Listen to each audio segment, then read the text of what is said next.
नमस्कार दोस्तों, मैं उमाकांत स्वागत करता हूं आप सभी का यूके सर यूनिक शिक्षा में। हमने अपनी पिछली क्लास में कवर किया था कंप्यूटर की कौन विशेषताएं क्या हैं, और आज हम सीखेंगे कि सॉफ्टवेयर क्या होता है और इसके कितने प्रकार होते हैं। तो आज हम जान लेते हैं। सबसे पहले हम सीखते हैं कि सॉफ्टवेयर क्या है और इसे किसे कहते हैं। तो सॉफ्टवेयर जो होता है ये छोटे छोटे प्रोग्राम्स को मिला करके बनाया जाता है, इसलिए हम इसको कहते हैं कि प्रोग्रामों के समूह को सॉफ्टवेयर कहते हैं। तो प्रोग्राम सबसे, अब इसके बाद हम जान लेते हैं कि प्रोग्राम क्या होता है। तो निर्देशों के समूह को प्रोग्राम कहते हैं। तो निर्देशों के समूह से प्रोग्राम बनता है और प्रोग्रामों के समूह से सॉफ्टवेयर बनता है। एक चीज और आती है इसमें कि निर्देश जो होते हैं, निर्देश है क्या? तो निर्देश जो है एक आदेश होता है जिसके द्वारा कंप्यूटर को बताया जाता है कि उसे क्या करना है। जैसे हमने किसी भी ऑप्शन पे जब हम क्लिक करते हैं तो कंप्यूटर क्या करता है, उसी तरह से कार्य करना शुरू कर देता है।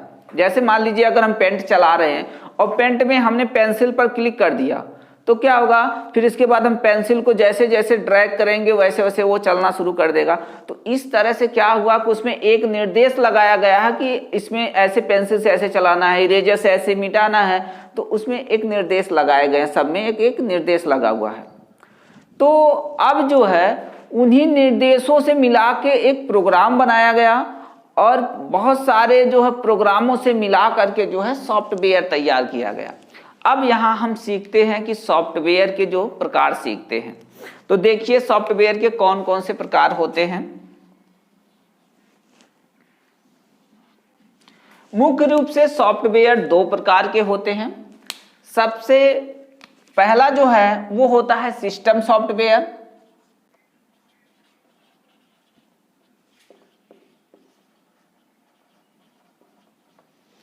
और दूसरा होता है एप्लीकेशन सॉफ्टवेयर।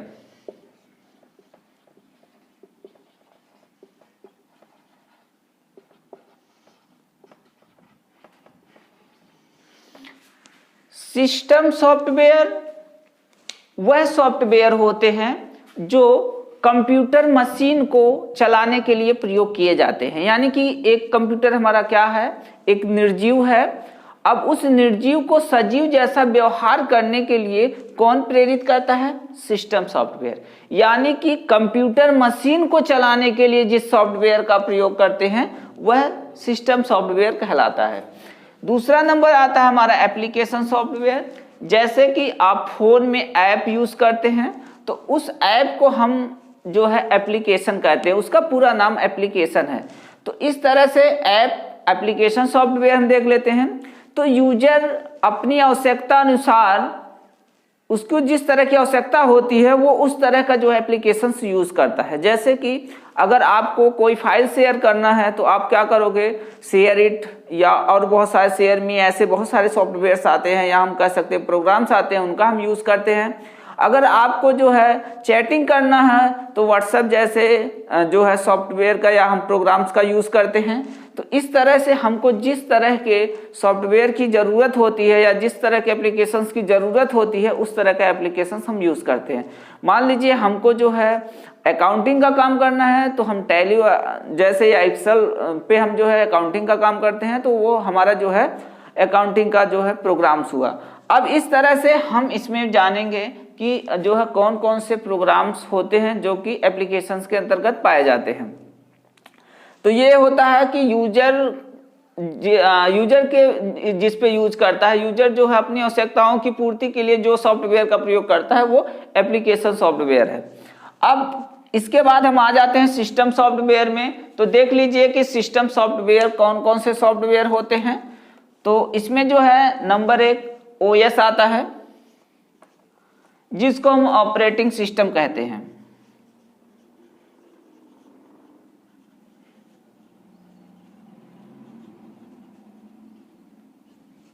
दूसरा हमारा ड्राइवर आ जाएगा, फिर लोडर, लैंग्वेज ट्रांसलेटर,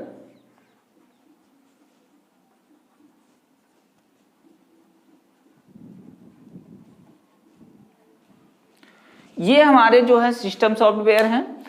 इसके बाद हम यहाँ पे देखते हैं कि ऑपरेटिंग सिस्टम, जैसे कि इसके नाम से ही पता चल रहा है ऑपरेटिंग सिस्टम, यानी कि ये सिस्टम को ऑपरेट करने के लिए बनाया गया है।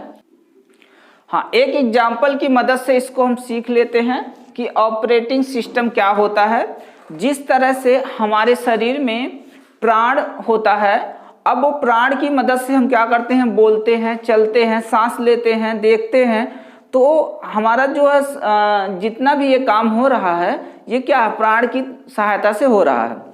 उसी तरह से यहाँ हम देख सकते हैं कि ऑपरेटिंग सिस्टम जो होता है कंप्यूटर में, यदि ऑपरेटिंग सिस्टम को हम इंस्टॉल कर देते हैं तो कंप्यूटर सजीव जैसा व्यवहार करने लगता है। उसमें हम क्या करते हैं, टाइप जो भी करते हैं, निर्देश देते हैं, वो निर्देश का जवाब देने लगता है। या हम जो है कंप्यूटर में जो प्रोग्राम्स होते हैं उनको इंस्टॉल कर सकते हैं, अनइंस्टॉल कर सकते हैं, सारा काम कर सकते हैं। तो ये जो है सबसे अच्छा एग्जाम्पल हमारे लिए है ऑपरेटिंग सिस्टम समझने के लिए। जिस तरह से प्राण के निकल जाने पर शरीर एक जो है निर्जीव हो जाता है, बेकार हो जाता है, उसी तरह से अगर ऑपरेटिंग सिस्टम कंप्यूटर में ना हो तो वो कंप्यूटर जो है एक डब्बे जैसा हो जाएगा, उसमें हम कोई काम नहीं कर सकेंगे।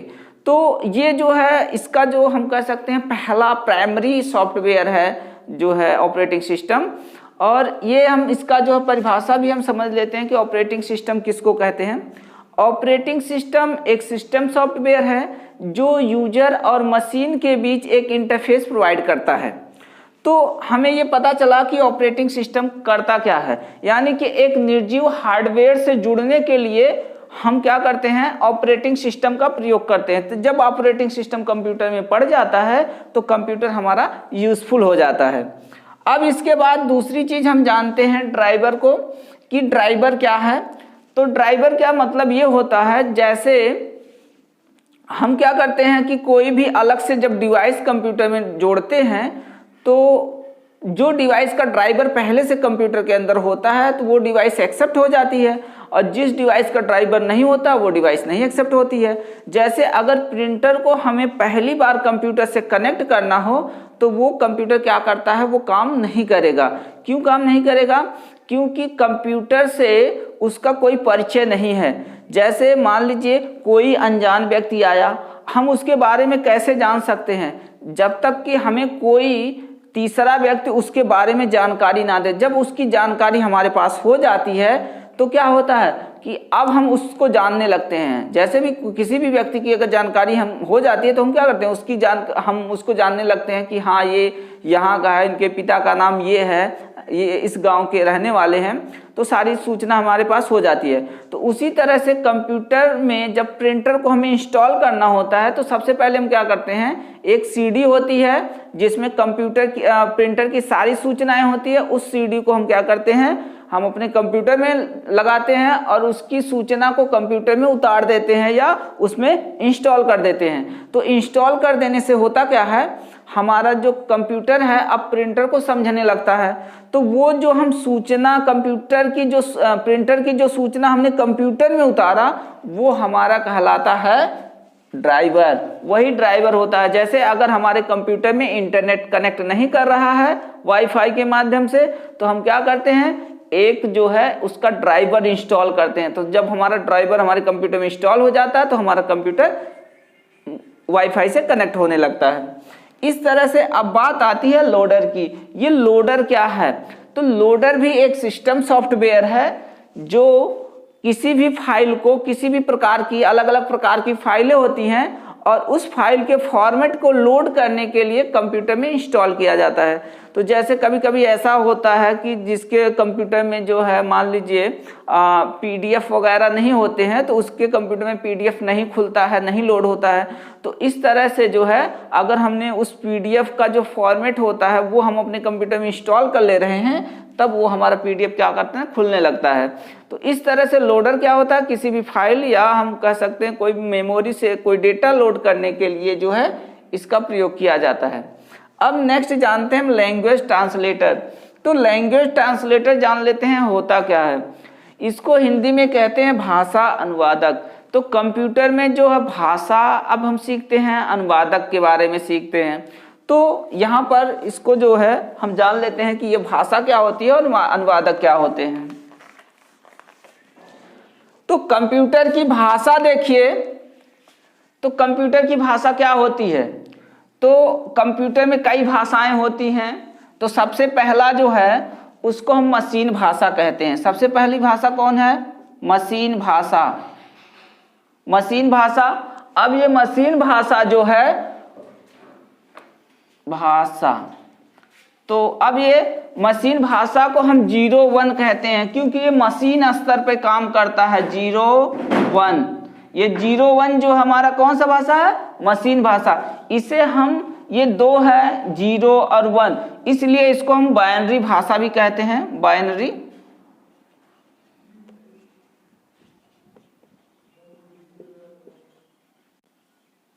ये बाइनरी भाषा हो गई। तो इस तरह से हमने देखा कि मशीन भाषा 0-1 या बाइनरी भाषा, इसी 0-1 को ही बाइनरी भाषा कहा जाता है। 0-1 को हम क्या कहते हैं, बाइनरी भाषा, या इसको हम निम्न स्तरीय भाषा भी कहते हैं। तो ये हमारा जो है निम्न स्तरीय भाषा, देख लीजिए।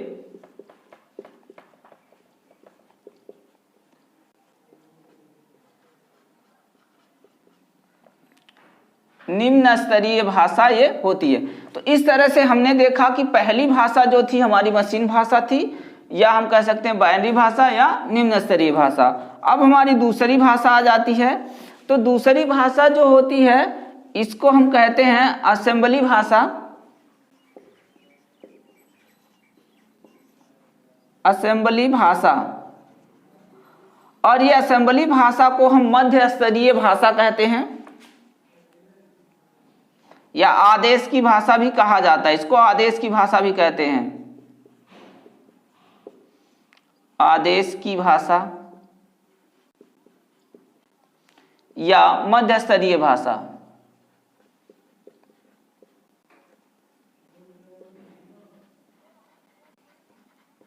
मध्य स्तरीय भाषा, तो इस तरह से हमने देखा। इसमें होता क्या है, मध्य स्तरीय भाषा में ये लिखी कैसे जाती है, तो ये भाषा में जो है कमांड होते हैं, छोटे छोटे आदेश होते हैं, और उस आदेश की मदद से हम क्या करते हैं, कंप्यूटर के अंदर किसी भी सूचना को भेजते हैं। तो कंप्यूटर अंदर कोई भी सूचना भेजने के लिए हम कमांड का प्रयोग करते हैं। तो वो जो कमांड वाली भाषा होती है उसी को हम असेंबली भाषा कहते हैं। इसके बाद आता है हमारा तीसरा नंबर। तीसरा नंबर जो होता है उसको हम कहते हैं उच्च स्तरीय भाषा।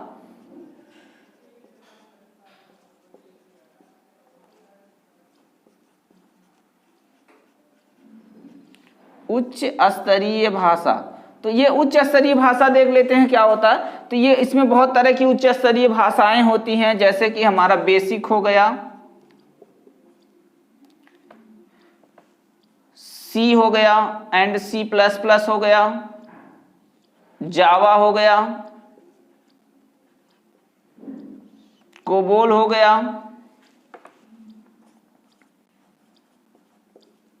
फॉर्ट्रान हो गया,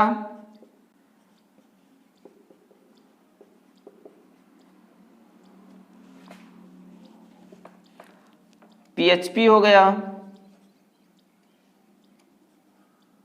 पाइथन हो गया।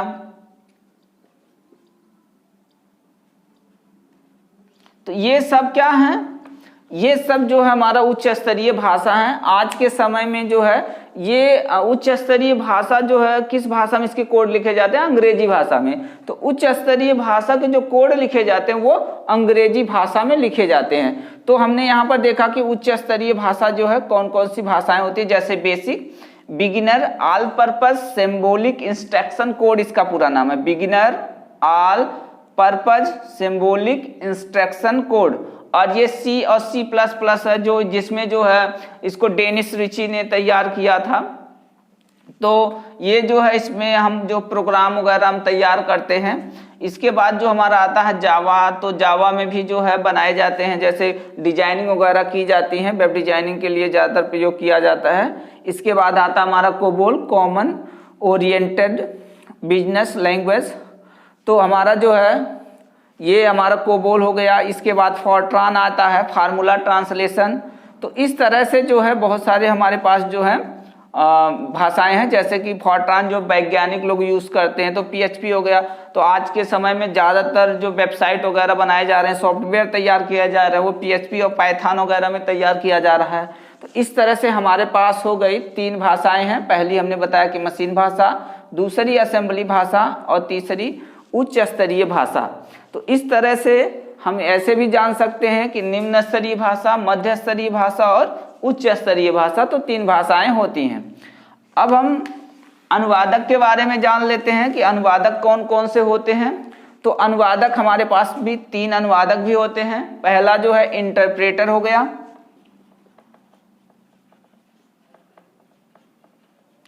इंटरप्रेटर। दूसरा नंबर हमारा आता है असेंबलर,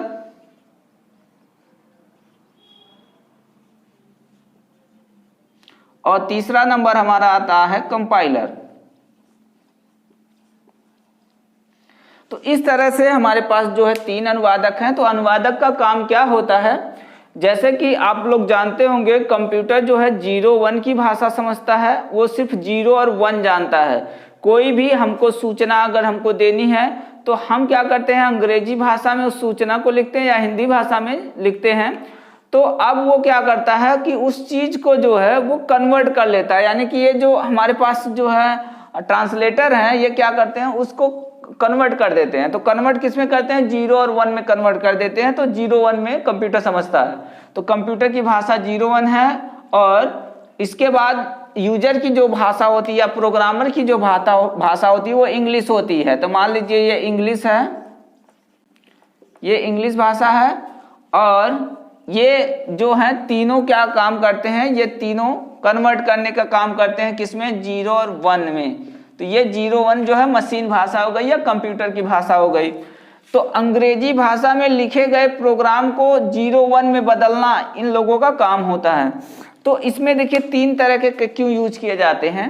तो पहला क्या करता है, वो अंग्रेजी भाषा में कोई भी प्रोग्राम वगैरह लिखे जाते हैं जो उनको 0-1 में बदल देता है, लाइन बाय लाइन बदलता है ये। लेकिन जैसे मान लीजिए हमने एक लाइन टाइप किया, अब उस लाइन के बाद जैसे ही हम इंटर बटन दबाते हैं नेक्स्ट लाइन के लिए आते हैं, ये क्या करता है इंटरप्रेटर उस चीज को 0-1 में बदल देता है, यानी कि 0-1 में कर देता है, सबको उठा करके 0-1। फिर इसके बाद हमारा दूसरा नंबर आता है असेंबलर। तो हमने बताया था असेंबली भाषा, जैसा कि उसमें हमने ये भी बताया था कि जो कोड में लिखे जाते हैं, या हम कह सकते हैं कि आदेश में लिखे जाते हैं, छोटे छोटे आदेश बनते हैं। जैसे अगर हमको रीनेम करना है तो REN कमांड होती है। तो जो कमांड में लिखे जाते हैं, तो कमांड को बदलने के लिए असेंबलर काम करता है। तो जो भी हम कमांड देते हैं असेंबलर क्या करता है, उसको 0-1 में बदल देता है। इसके बाद आता है कंपाइलर। तो कंपाइलर का काम ये होता है कि सभी प्रोग्राम, जो भी प्रोग्राम्स लिखे जाते हैं, मान लीजिए 10 पेज का है, 5 पेज का है, 2 पेज का है, जितना भी है, जब हम पूरे प्रोग्राम को लिख लेते हैं तो हम क्या करते हैं, कंपाइलर के द्वारा उसको जो है 0-1 में बदल देते हैं। एक बार में एट ए टाइम ये बदल देता है, एक ही बार में पूरे प्रोग्राम को 0-1 में बदल देता है ये। तो इस तरह से हमने सीखा कि जो कन्वर्टर होते हैं, यहाँ हम कह सकते हैं जो यहाँ पर जो है ट्रांसलेटर हैं वो 3 तरह के हैं। इंटरप्रेटर जो लाइन बाय लाइन बदलता है, असेंबलर जो असेंबली भाषा को बदलता है, और कंपाइलर जो है पूरे प्रोग्राम को एक ही बार में बदल देता है। अब इसके बाद हम जो है सीखेंगे एप्लीकेशन सॉफ्टवेयर के बारे में। तो एप्लीकेशन सॉफ्टवेयर कौन कौन से सॉफ्टवेयर होते हैं। तो एप्लीकेशन सॉफ्टवेयर जो है, देखिए सबसे पहला जो है ये, इसमें कुछ जो सामान्य उद्देश्य के सॉफ्टवेयर होते हैं। तो मान लीजिए इसको हमने कह दिया सामान्य उद्देश्य का सॉफ्टवेयर।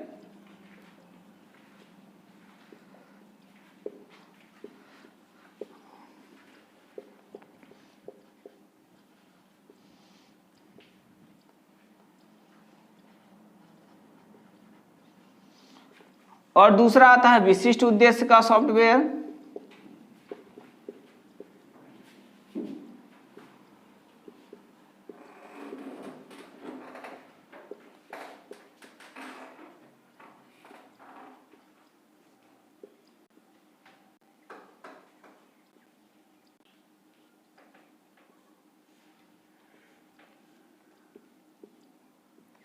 तो इस तरह से हमने यहाँ पर देख लिया कि पहला जो सामान्य उद्देश्य का सॉफ्टवेयर, दूसरा विशिष्ट उद्देश्य का सॉफ्टवेयर, और तीसरा हमारा आता है सिस्टम यूटिलिटी।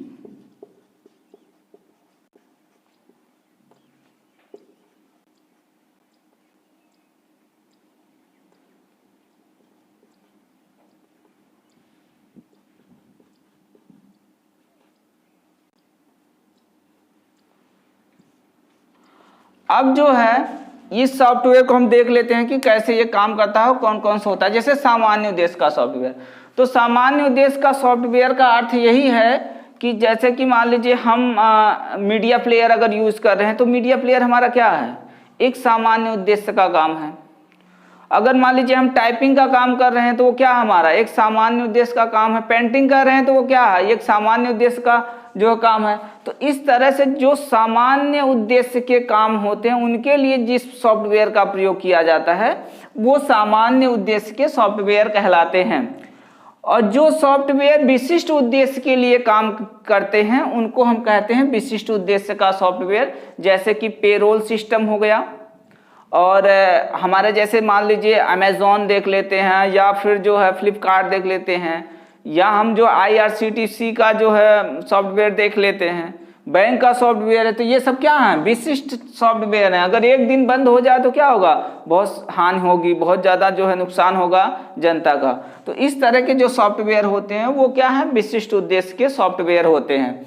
अब हम जानते हैं कि सिस्टम यूटिलिटी क्या होता है। सिस्टम यूटिलिटी किसे कहते हैं, तो कुछ ऐसे भी सॉफ्टवेयर होते हैं जो कंप्यूटर की रखरखाव करते हैं। जैसे हम क्या है, हम लोग क्या करते हैं अपने रखरखाव के लिए, जैसे कपड़े पहन लेते हैं, जूता पहन लेते हैं, ठीक है। ठंडी अगर पड़ती है तो उसके लिए क्या करते हैं, टोपी वगैरह लगा लेते हैं। तो वो क्या करता है, हमारा रखरखाव करता है, हमारी सुरक्षा करता है।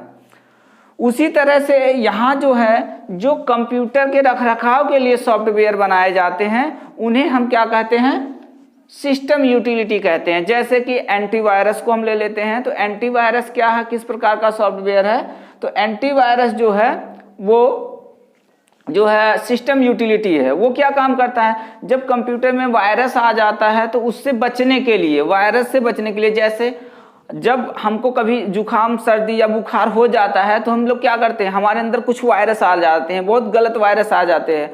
तो उससे लड़ने के लिए एक और वायरस लेते हैं। तो वो वायरस क्या है, तो उसको जो है जैसे हम दवा लेते हैं तो दवा क्या होता है, उसका एंटीवायरस होता है, उससे लड़ता है वायरस से। तो लड़ के क्या करता है कि जो वायरस, गलत वायरस होते हैं जो सर्दी जुकाम लेके आते हैं, उनको हटा देता है, हमारे शरीर से हटा देता है। तो इस तरह से जो है ये जो है एंटीवायरस होता है। उसी तरह से जब कंप्यूटर में कुछ गलत फाइलें आ जाती हैं, करप्ट फाइलें आ जाती हैं, तो उनको रिमूव करने वाला जो सॉफ्टवेयर होता है वो एंटीवायरस सॉफ्टवेयर होता है। आगे हम एक वीडियो इस पे बनाएंगे एंटीवायरस की, और उस पर हम बढ़िया से समझाएंगे कि कौन कौन से एंटीवायरस होते हैं, कौन सा अच्छा एंटीवायरस होता है। तो ये चीज़ें बताएंगे। फिर इसके बाद देखो डिस्क फ्रेगमेंटर्स होते हैं, फाइल व्यूअर होते हैं, डिस्क क्लीनर होते हैं। तो इस तरह से बहुत जो है सॉफ्टवेयर्स होते हैं जो कि डिस्क को क्लीन करने के लिए या डिस्क को व्यवस्थित करने के लिए, उसका बैकअप लेने के लिए। तो इस तरह से कई तरह के जो सॉफ्टवेयर्स यूज़ किए जाते हैं सिस्टम यूटिलिटी सॉफ्टवेयर। तो इस तरह से आपको जो है हमने ये चीज़ भी बताया कि एप्लीकेशन, जैसे एक चीज़ और हम बताना चाहेंगे एप्लीकेशन सॉफ्टवेयर में, एप्लीकेशन सॉफ्टवेयर को जो है कैटेगरी वाइज बांटा गया है। जैसे अगर हम कह दें कि सोशल का जो सॉफ्टवेयर क्या होता है, तो सोशल का सॉफ्टवेयर का मतलब जिससे हम सोशल नेटवर्किंग का काम करते हैं। जैसे मान लीजिए हमारा जो है फेसबुक हुआ, ट्विटर हुआ, इंस्टाग्राम हुआ, ये सब क्या है, सोशल के सॉफ्टवेयर हो गए। अगर हम फाइनेंशियल की सॉफ्टवेयर की बात करें कि फाइनेंशियल का सॉफ्टवेयर क्या होता है, तो हमारा जो है जैसे पेटीएम हम ले लेते हैं, और ये हमारा जो है भीम ऐप हो गया, इस तरह से गूगल पे हो गया, फोन पे हो गया। इस तरह से एजुकेशनल सॉफ्टवेयर होते हैं, बहुत सारे सॉफ्टवेयर होते हैं। तो अलग अलग कैटेगरी में सबको बांटा गया है। तो आज हमने जो है ये सॉफ्टवेयर को जो क्लियर किया कि एप्लीकेशन सॉफ्टवेयर क्या होते हैं और सिस्टम सॉफ्टवेयर क्या होते हैं। अगर ये हमारी वीडियो जो है आप लोगों को पसंद आई तो इसे जो लाइक करें, अन्य लोगों के साथ शेयर करें, और हमारी नई वीडियो का नोटिफिकेशन पाने के लिए जो इसे सब्सक्राइब करें और बेल आइकन पर जरूर क्लिक करें। धन्यवाद।